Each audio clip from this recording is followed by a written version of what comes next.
If you're a podcast host, listen up, this one's for you. My name is Allie Jackson. I'm the host of Finding Mr. Height, a dating and relationship podcast that I've been doing for 4 years now, sharing my positive and practical approach to dating that's built on my own life experience. And I wanted to share another experience that I've had, my secret behind monetizing my show. It's called Red Circle, and I was just telling my colleague about how much I love their platform. With Red Circle, not only am I getting a seamless hosting experience, but I also love the support I receive in ad sales. It's not just typical ad sales either. It's targeted opportunities based on my show and my life. And the platform is super simple. You just set your preferences and Red Circle matches you with sponsors that align with your show. You can vet every opportunity and their platform gives you great analytics. More recently too, my Red Circle team has brought me opportunities outside of my podcast on social media to really augment the podcast partnerships, bring them full circle. I just can't recommend them enough. If you want to give it a try, go to redcircle.com to get your free trial. That's redcircle.com for a free trial. The following podcast may contain discussions supported by science that may be considered dangerous to some listeners and conspiracy theorists. Discretion is advised. The 3 Down Greencast is brought to you by Lucky Bastard Distillers, Saskatchewan's premier distillery, and by the Pile of Bones Brewing Company, brewed in the heart of Regina.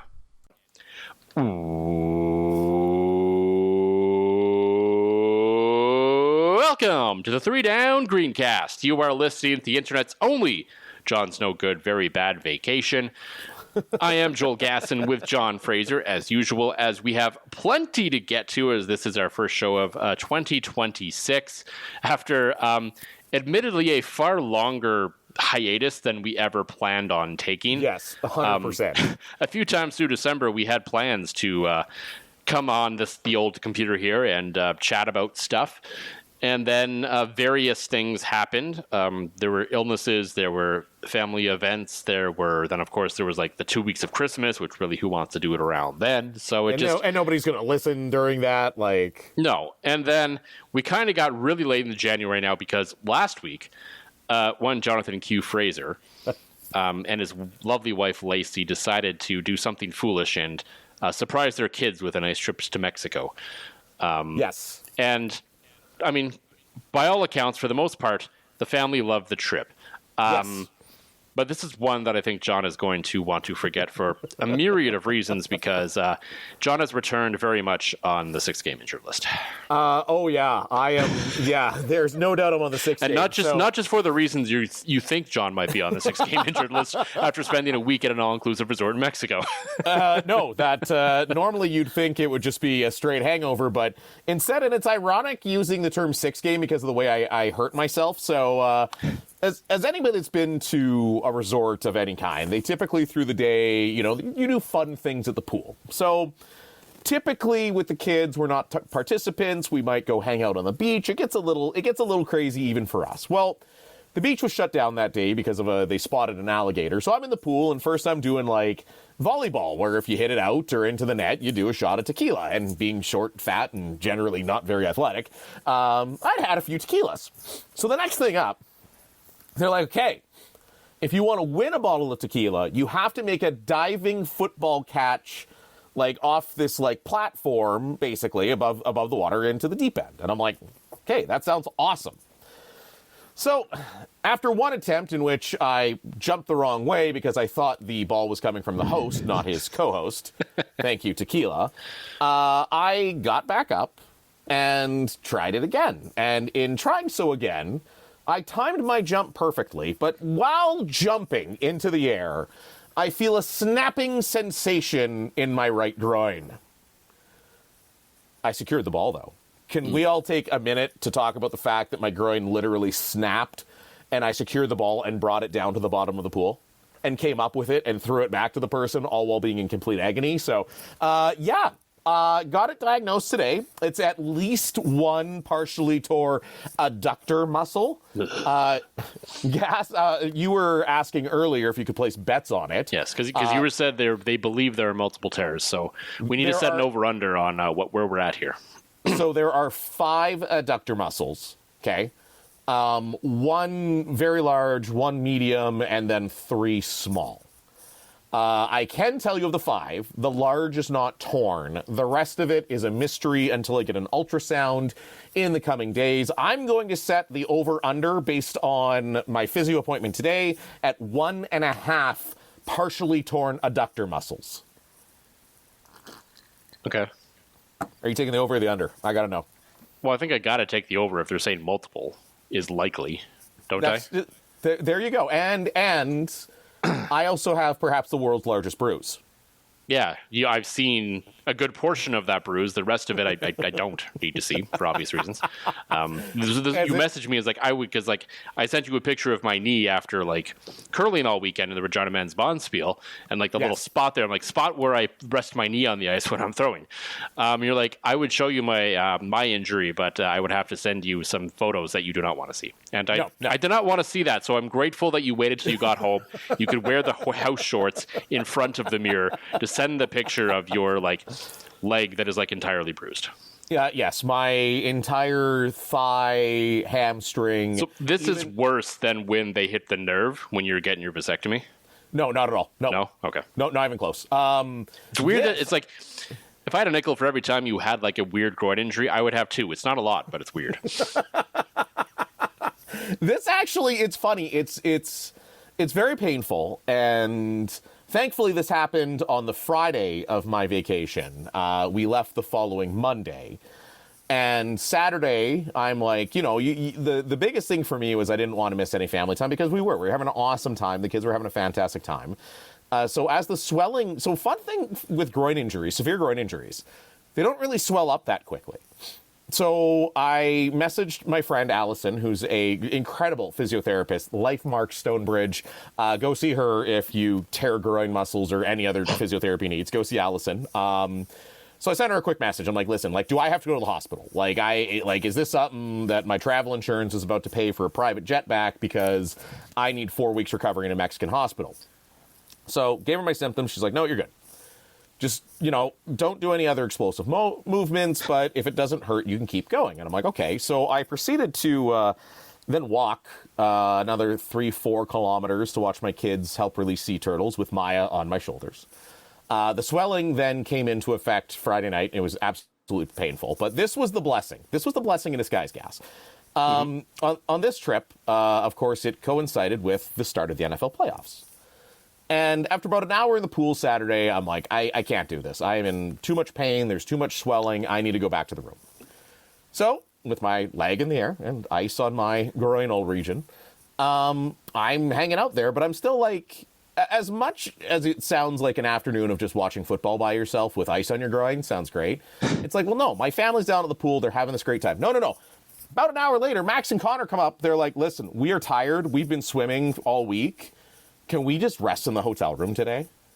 I'm like, great. So then we go to Sunday, where I understand that it doesn't hurt and you're not doing anything explosive, you're good. So my last full day in Mexico, I load up on ibuprofen, start the day, I kid you not, and this is the very Fraserism of me, 3 double margaritas and then a single margarita, and basically go. I'm glad you hydrated with a single margarita at one point. I'm not gonna lie. While I was sitting there, it took about an hour for the food to be ready that I had ordered for the family. And as I sat there, I had my finished my third.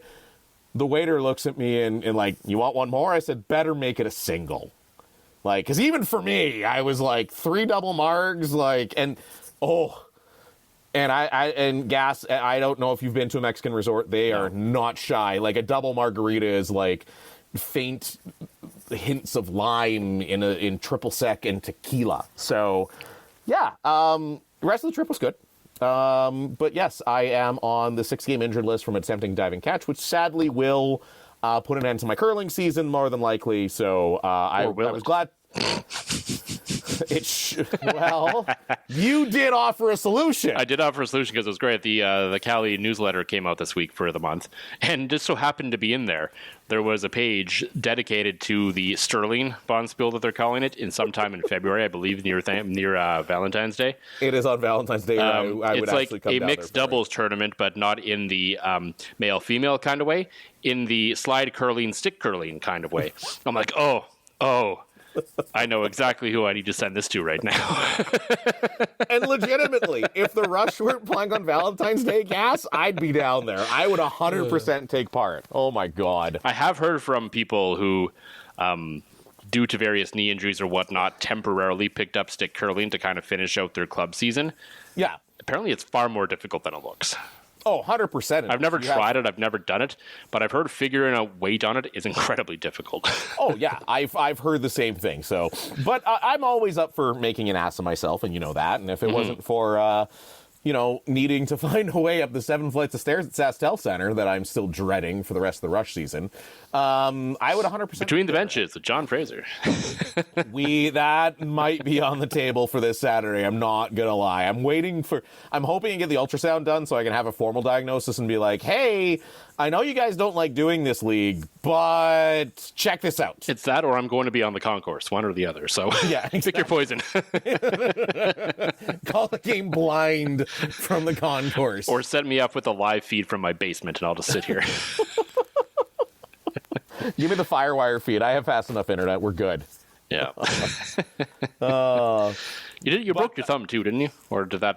Yeah, Connor jammed my thumb in the door, and it's funny. I can't even feel it. It was like one of those moments that, like, 2 days later, we had the sliding door with this great patio. This resort was unbelievable. Paradise Village in Puerto Vallarta, just unbelievable place. Connor was closing the sliding door, and my thumb was in there, and I thought to myself, if this is the worst that happens on my vacation, I'm great. And then I tore my groin the next day, so there's that. So you Fraser cursed yourself, essentially. Oh, did I ever? And oh my God, Kate, that reminds me. Speaking of the Fraser curse, okay, so again, this is pre-groin injury, so I'm waiting on food for the kids, and it's a busy night because everybody from Wisconsin has taken over the one bar at the resort where the football games are on. Yep. And they're having a great time. Like, I'm standing outside this bar. Lacey has gone to take the kids for a swim. They're having a great time for about 3/4 of it. Here's the best part. You know when they stopped having a great time? So they bring out the food, and Lacey and the kids are in the pool. So I'm like, okay, I'll bring them out their stuff in the pool, and I'll go get changed and get in. And so, again, this is like a late night swim. So I come out, and Lacey goes, well, where's the ketchup? Oh, no problem. So I go into the bar, and I walk up to this table. The guy's got food as well. And I said, hey, this is kind of weird, but can I steal your ketchup? And they're all head to toe in Packers gear. And I'm like, so I steal their ketchup. I'm like, hey, good luck to your Packers. Guess what happened after that? The collapse. I'm not even kidding. I'm like, That's incredible. I'm like, okay, yeah, hey, man, hey, thanks. I know You this didn't is a even little say weird. good luck next week. You just said good luck to your Packers. Exactly. Like, I'm not going to go steal your ketchup and be like, I actually want your team to lose because I'm a Vikings fan. I was just being very polite. I'm like, hey, like, good luck. You know, thanks, man. All good. Good luck. Hey, looks like you're having a good night. Oh, boy. And literally, by the time some time had passed and I was back up in the room watching the end of the game, that was the moment the Fraser curse happened. So, the Vikings fans, you're welcome. Packers fans, I'm sorry. But, I mean, the Bears still won, so it's like it's a toss-up in some ways. There was a couple from St. Louis. I was standing outside the bar because the bar was full. Yeah. And this couple from St. Louis is like, well, who are you cheering for? I'm like, well, The I'm asteroid? a Vikes fan. It's like when the Ravens play the Bengals or something, right? It's like, Right, I don't know, you the just- asteroid. I said, I don't care as long as somebody loses tonight and then loses again next week. I mean, that's really what sports comes down to at the end of the day. Right. Like championships, we've talked about this before. Championships come and go. You win some every once in a while, but the opportunity to hate is always there. It's there every year, and that's really what it's truly about. Oh, 100%. And like, just hate watching that game. And like, I find it makes it even more joyous with hate watching when there is a collapse like that. Oh yeah. Even if the team that like came back you also dislike, you still get the chance to make fun of the other team. Oh, like, it's great. And knowing my part in the whole thing. Knowing that wishing a guy good luck after stealing his ketchup on his table. That guy's never giving anyone ketchup ever again now. No, he's not. That's his villain origin story. Oh, shit. So we do have some things to get to. The CFL had their winter meetings this week. It's almost like we planned this, but we didn't. Totally didn't. No. Well, we did plan to record tonight, I believe, as of sometime last week, but we didn't expect sort of the bevy of news that came out this week since the league decided to be smart and actually be very transparent about what's going on at these meetings for a change. Right. So we kind of have an idea of almost everything they talked about, which is great. So we'll get into some of the key points there, including some sort of rule speculation of changes that could be coming. Looks like the 3-minute warning, which everyone was freaking out about, could remain untouched. And for some reason, now the league has decided that ties are bad, and they may be exploring getting rid of that. Before we get into all that, though, for the Pile of Bones Brewing Company and one of the 7, Grammy, who we lost over the last since we last recorded an episode, John, what is in the glass this week? Quick aside. Mm-hmm. Thanks, Gas. Thanks for giving me this. I gave you many asides. That's basically all I do is set you up for asides, so it's fine. But one that actually comes from the heart for once in my life. Part of the reason we haven't recorded since December or November was my grandma, Grammy, as we've all talked about her on this podcast, fought a short battle with cancer, and I got the opportunity to go out and see her, which then led to me getting pneumonia. Which also was part of this. So I don't want to wax poetic for too long, but I say this without hyperbole that this podcast doesn't exist without her. And the reason I say that is growing up, my mom and dad always took interest in what I took interest in, right? They weren't big sports people. They weren't. I'd get into sports. I started playing hockey. They got into hockey, you know. They never got into curling. They always sent Grammy to watch curling. But my love of sports and my love of the Bombers and my love of all of this, and honestly, right up there with my mom, my biggest fan, my mom and my dad, I should say. And this podcast doesn't exist because without my Grammy, I don't think I ever fall in love with sports, and I certainly don't fall in love with the Bombers, which probably would have lengthened my life quite a bit. But I just, this one's for Grammy. It's been tough. The beauty is, though, in it is she got to go pain-free and peacefully. You and I both know what a bitch and how hard it can be for somebody fighting cancer. Her cancer was pain-free. She went peacefully in her sleep, and she was still very aware of everything going on. And I think if any one of us could live the life she lived and just go to sleep when we're 78 years old and not wake up surrounded by family, I think any one of us would take that. So, yes, for Grammy, and inspired, and reminded me of my ripped 1.5 abductor muscles. In preparation of our Mexico trip, Lacey and I bought some Corona. And that's all I have in my fridge. And knowing that I was actually going to have to be real and emotional and vulnerable for once on this damn podcast, rather than just talking to you, which, again, thank you for being there and being there for me through all of this, as you have been, as you are my best friend, and now we're getting soft all over. I have a glass of vodka from Bryce and Lucky Bastard. So tonight is a double fist. I have even changed shifts at work tomorrow, so I don't have to go until 11. But yes, 2 Grammy, a cold Corona, a glass of vodka, and that is that. There's no easy way to set you up out of that, other than I'm going to drink this now. All I can think about right now, obviously, amongst other things, is if you never got into sports, what would the Fraser curse have been applied to? Oh, God. Like, it never would have reached its full potential. Like, you're going to, curse some, musical theater? I don't know.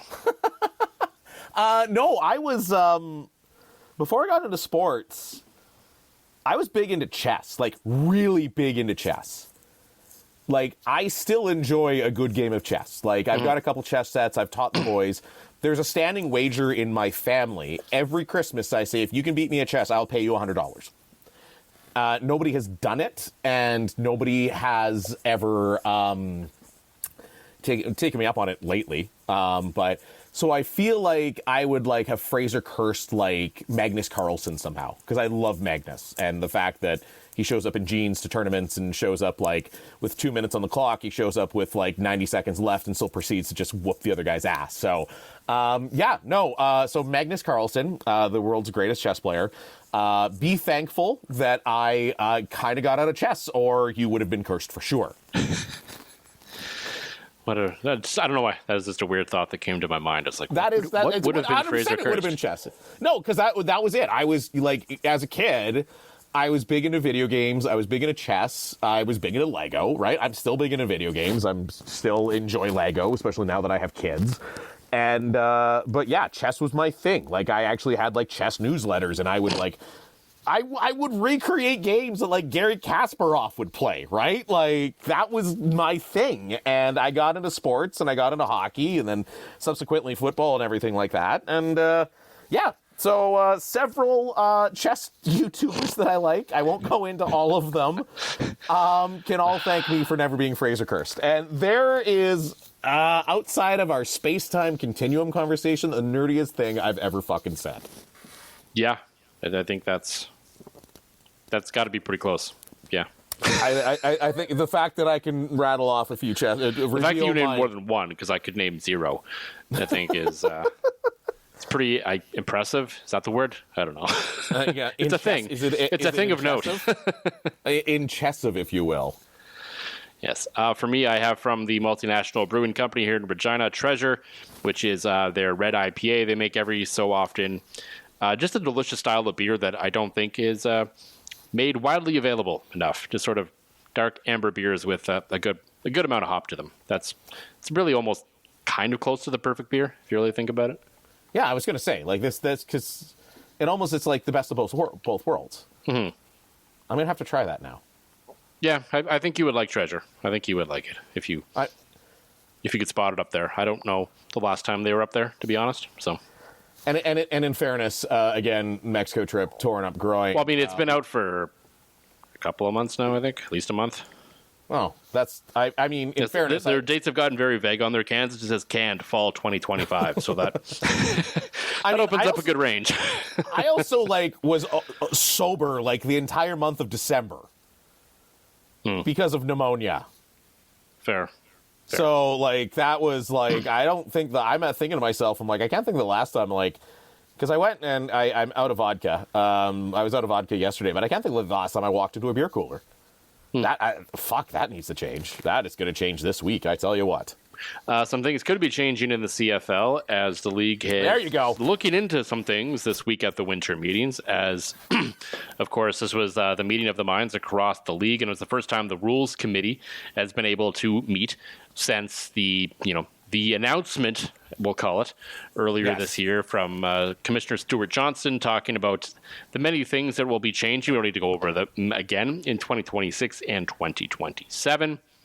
Heading into the meetings this week, there was a thought based on some comments, especially by Alouettes GM Danny Machocha, that maybe there would be a pushback, maybe there would be some sort of, at least some healthy discussion about some of these rules. But it sounds like if there were, they're keeping that under wraps because Johnson basically said following the event on Wednesday that everyone's on board and the meetings are really productive and great. So we shall see going forward, but I think sort of the big thing to come out of this from the Rules Committee, because they were tasked specifically with deciding what to do with the final 3 minutes of the game. And, of course, and to a lesser extent, the first half. I don't think anyone is really as worried about the first half as the end of the game. Was what are we going to do with the situation? Because most people, maybe not necessarily us two on this podcast, truly love the final 3 minutes of the Canadian Football League because anything can happen, because it takes 10 hours to play, because the clock constantly stops, et cetera, et cetera, et cetera, et cetera. And as we have exposed on this podcast. Well, I mean, the 35-second clock thing through the whole thing, of course, obviously. But, yeah, the final 3 minutes, I understand why people love it. I still kind of like the urgency of more of a flowing clock, and we see that in a lot of other versions of football where it just creates a sense of urgency that cannot be unmatched. But anyway, neither here nor there. The CFL looks like everyone can kind of take a deep breath and let it out because, as far as we can tell, unless for some reason the Board of Governors don't approve it, which there aren't a lot of Rules Committee stuff they've said no to, the final 3 minutes will remain exactly the same as it is.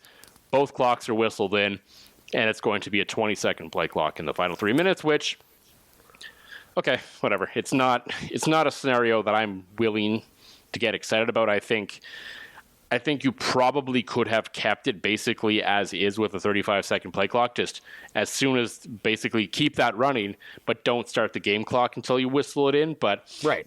If it's easier to just leave the final 3 minutes as it is for the sake of continuity, then fine, whatever. Well, I'm not going to quibble over maybe a few extra seconds teams are going to get at this point. And I think this shuts the haters up. Yeah. Right? Like, I think everybody that, doom and gloom, 4 downs, we're going to become just like America, blah, blah, blah, blah, like all that, like... We'll get into that in a second, though. Oh, goodness, right? All that Facebook kind of centric stuff that you see, I think that is now you can say, hey, no, like, they're doing this for the best of the game, right? Like, and they're not messing with it. They're not completely changing the way that the Canadian Football League is going to play games. So you can kind of put down the pitchforks and torches. So, yeah, I'm with you. It's fine. It is what it is. I'm glad it is one less thing to blow up my Facebook feed with people, constantly being angry about it. Yeah, and so it is what it is. It'll stay as it has been, and that should hopefully make some people happy and should make some people feel a little more at ease with what's going on. I'm still not entirely convinced at this point. I have this nagging feeling in the back of my head that some of the 2027 changes may not go ahead, at least at that time, but we'll see how it plays out. They're certainly still trying to present a united front on that. To me, wisely so. Yeah, to me, the bigger question and the bigger thing that came out of the winter meetings, at least in terms of a rules perspective, is suddenly ties are a thing we're concerned about, which I can't really wrap my head around. I don't believe there was a tie in the CFL last year, was there? I'm looking it up. I probably should. I mean, if I was a good host, I would have looked that up beforehand. There was not. Don't worry. Okay, I didn't think there was. And generally speaking, there was maybe one every 2 to 3 years. There was 2 in 2024. Yeah, and that's like a super rarity, frankly. Right, 100%. And generally speaking, as long as the Calgary Stampeders and Red Blacks don't play each other that week, there's a pretty good chance there won't be a tie. Because those two teams, for some reason, seem to be the leaders in terms of tying games. But and anyway. just making it weird. No, yeah. There also, before that, there was no ties dating back to, as I click through, I'm all the way into 2019, where there was still no ties. So it is a extremely rare occurrence. My only thought is if they are trying to be, I guess, marginally proactive about potential changes to the Rouge, creating more overtime situations, which could lead to more ties going forward, because in the NFL we see a lot more overtime just because of the way the scoring is down there. So that we generally don't see a ton of overtime in the CFL to begin with, quite frankly. So that's my only thought, is they're thinking, well, if we get rid of the Rouge off missed field goals, maybe this could lead to more overtime, which could lead to more ties. And I'm just like, okay, just be better over 60 minutes. Because I think realistically, I mean, to me, there is no perfect overtime format for football, short of playing an entire quarter start to finish, which no one's going to agree to for obvious player safety reasons. No. So it's short of doing that, anything else is gimmicky and weird, and not really a great way to settle it. I had the thought today, before we recorded this earlier today, because we were talking about this amongst some of the guys on the site, and it was like, really, to me, the only sport with the good overtime is curling, because maybe once every 30 years a team doesn't score in the extra end, That's fair. Reed Carruthers at his first Grand Slam win. Yeah. So it happens so rarely. Every other sport, there's always a chance that this is going to either end in a tie quickly or just be unnecessarily extended forever until we figure this thing out. And it's I don't know, it's this weird sort of North American thought that we have that ties are inherently evil and we shouldn't have them. And I'm just I don't know, at a certain point, if you played so much football and things are still tied, maybe it should just be a tie. I don't know. See, I like it for 2 reasons, and one comes with an asterisk. I like it if they get rid of the stupid fucking points column on the CFL website. Oh, they probably won't. They'll probably still award 2 points for a win for some reason. That is the stupidest thing I've ever heard. That is a hockey thing. That is a soccer thing. It is not a football thing. It is not a baseball thing. It is not a thing. It is not a thing in the sport you play in anywhere else. It's not even a thing in the sport you're based off of out of anywhere else. Like, just if we're gonna get rid of ties, straight up wins and losses. Don't give me points. Don't the give me NHL 2 should have points. done that too, but yes. Agreed. But don't give me rookie reporters asking about 2 points in a scrum. Like, just in fairness, I don't hear a lot of questions about 2 points to any coaches. That's also CFL. because of the death of local media, but I digress, right? The second one, and this is where I like it, and this is where how you and I have discussed and said on this podcast, and not just because they've become friends of the show unbelievably, but the promotion that the Sickos podcast gives to the CFL is better than what 90% of the CFL does for themselves. And to me, the amount of eyeballs you're going to get on the CFL from, the Sickos committee, from people like that follow football for the chaos, that love all forms of football. I think if you give me like a quad overtime game where it's just a 2-point shootout, it's going to get some eyeballs, right? And I mean, the NCAA has this format.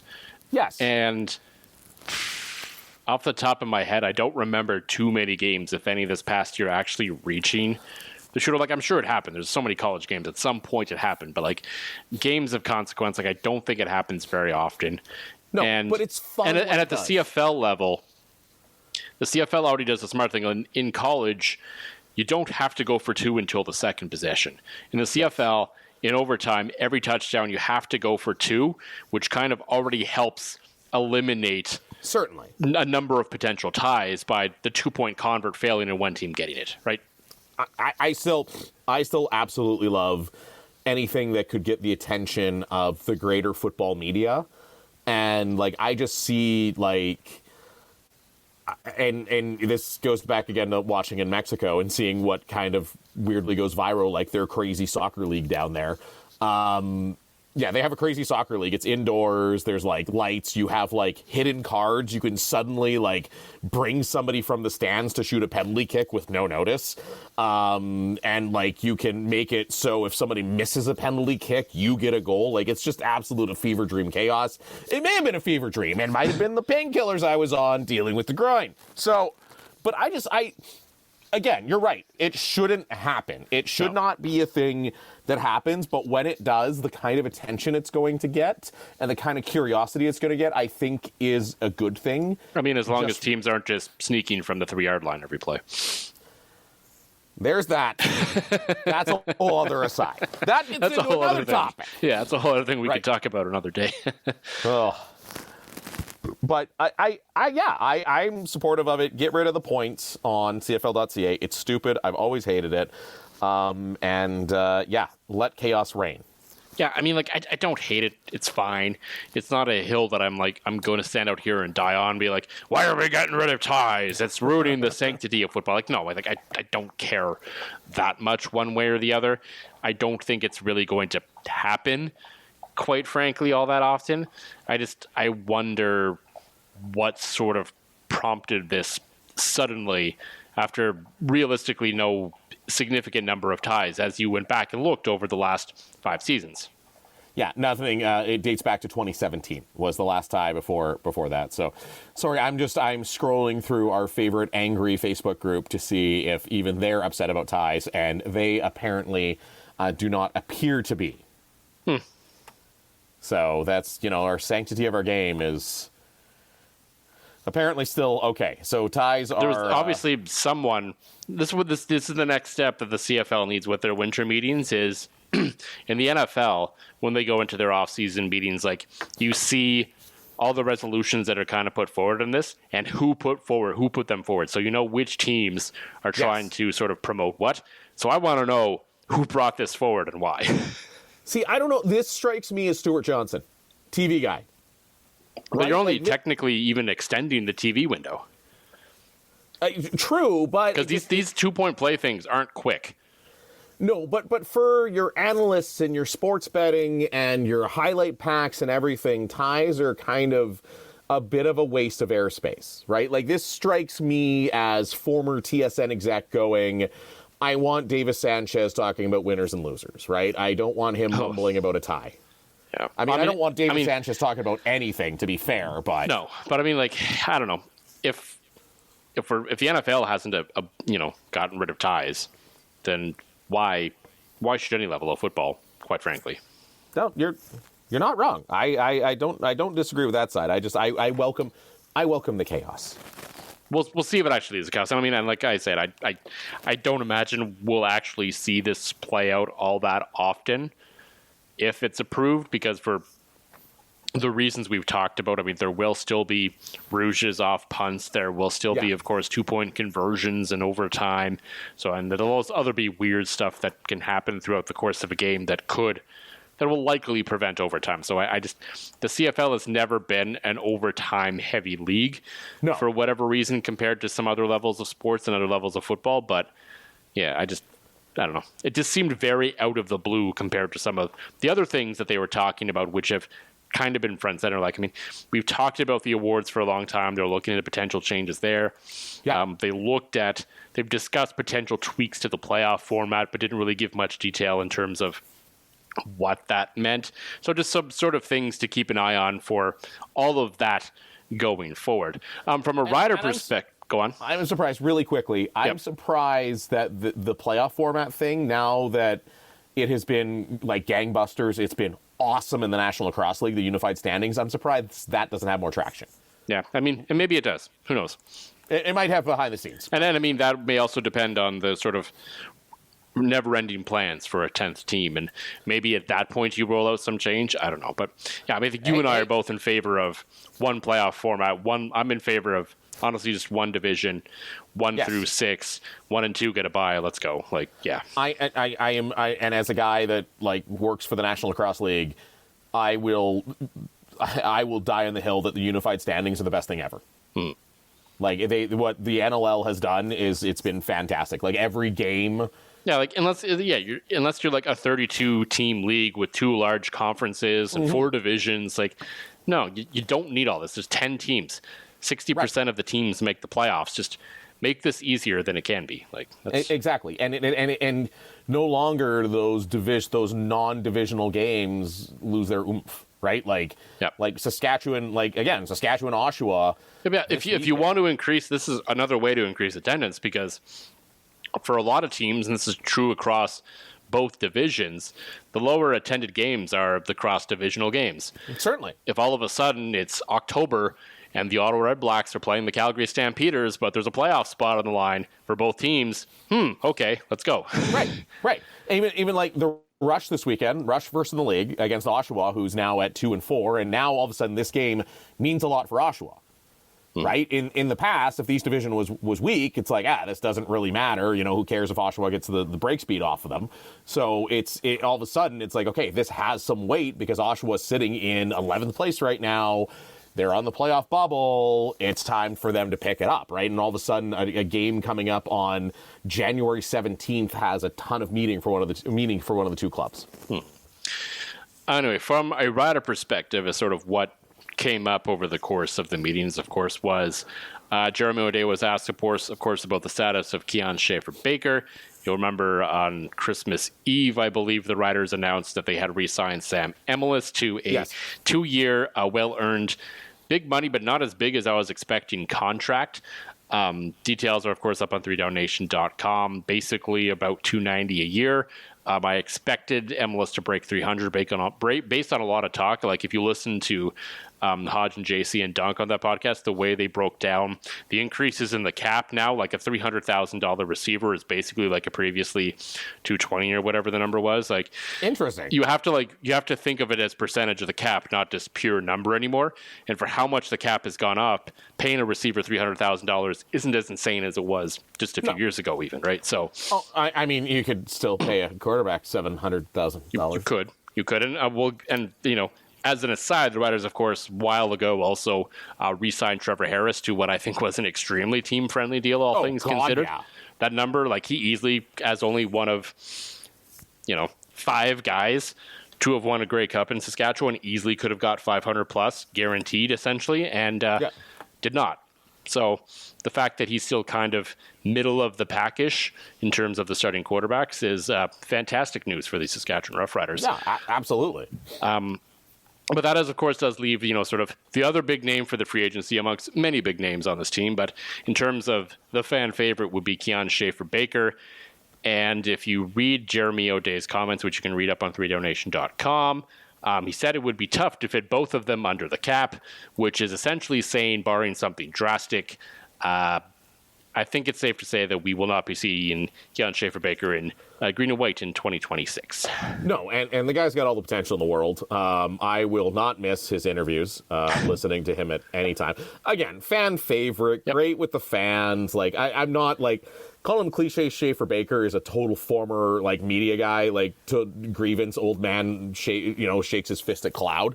That's 100% that, right? But you're right. Like, Emilus is more durable. He is essentially the same player. He's the guy. He's a proven multi-year 1,000-yard receiver. He would have been this year had he played the whole year. So 100%. And let's face it, there's one thing the Riders can find is Canadian receivers, and there's a bunch of them on the roster already. Right. So like the depth is there. You have to imagine a guy like Tommy Neal they can get back. So like I think there's going to be enough there. But it's like, okay. It's unfortunate. Like, I'm sure in a perfect world, they would love to keep Kian Schaffer-Baker because I think everyone still thinks very highly of him and he's a great player. But this is just sort of the situation of the, sort of a cap world, especially in a year where okay, if this were next year and the Riders were hosting the Grey Cup, I would say pay the man and figure it out. Yes. But it's not a Grey Cup year, so it's like, okay, I think you have to unfortunately make the move because you can only spend whatever you believe you can spend in terms of percentage of your cap on receivers. And if you give, whatever percentage of that percentage to two guys, it's going to make it very difficult to fill out the rest of that roster. So unfortunately, it just means you have to say goodbye to a very good player who we actually do hope for the sake of him, for his sake, and for the league, because he's a very entertaining player, sort of finds his way to stay on the field and becomes a star in this league still. Well, and that's it. Like, and I feel like he's going to be the one that he's going to go off for like 150 yards one game, and there's going to be a bunch of people that are going, well, we let him go. Well, of course, you had to, right? I mean, you drafted him, you developed him, you made him what it was. But again, the long-term thinking, the big picture thinking here is, again, looking ahead, not this year to the, you want to defend the Grey Cup championship. Yeah. You want to win the Grey Cup every year. I mean, this team's only had 5 chances to do this, so. Exactly, right? So you want to win, but again, in 2027, let's face it, all those young Canadians, they're going to need a raise. Everybody's going to need a raise, and there's still lots of pieces around this organization who are not signed that if you want to go back-to-back, you're going to need to get them locked in, and it's Schaffer-Baker is just a luxury for this team. They can't afford it at this time because there's so much depth there. Mm-hmm. It's a good problem to have. Really, it is. I mean, it's a very good problem to have, and it speaks to sort of the work Jeremy O'Day has done over the last few years. And I know there were calls for his dismissal a couple of years ago, when I don't think you and I were necessarily firmly on that train. No, but I don't think we were necessarily off of it either. No, because I kind of still felt, and I will admit that I was wrong, that sort of keeping Craig Dickinson the other year was hiring his second coach, essentially. But clearly the guy learned from that and was, hit the home run with Corey Mason, has done very well in terms of personnel decisions since then. So well, and that's it. I mean, and let's face it, Craig Dickinson was essentially there because of the way that Chris Jones set up his assistants' salaries on the way out, right? Craig Dickinson was... Well, and the timing of it and, no one else being available. No, exactly. He's like the Toronto Argonauts this offseason. It was later than that even, though, but yeah. I know. It was a weird era of Saskatchewan football, but it's back on track. Mace is the guy. You're right, Jeremy O'Day, he's always been good at certain things, and again, if you're a Riders fan, you have to have full faith in what this team continues to do, right? So, I get it, there's lots of dark days, there's lots of groin tears, but there's always light at the end of the tunnel when you've got stable leadership. If you're a podcast host, listen up, this one's for you. My name is Allie Jackson. I'm the host of Finding Mr. Height, a dating and relationship podcast that I've been doing for 4 years now, sharing my positive and practical approach to dating that's built on my own life experience. And I wanted to share another experience that I've had, my secret behind monetizing my show. It's called Red Circle, and I was just telling my colleague about how much I love their platform. With Red Circle, not only am I getting a seamless hosting experience, but I also love the support I receive in ad sales. It's not just typical ad sales either. It's targeted opportunities based on my show and my life. And the platform is super simple. You just set your preferences and Red Circle matches you with sponsors that align with your show. You can vet every opportunity and their platform gives you great analytics. More recently too, my Red Circle team has brought me opportunities outside of my podcast on social media to really augment the podcast partnerships, bring them full circle. I just can't recommend them enough. If you want to give it a try, go to redcircle.com to get your free trial. That's redcircle.com for a free trial.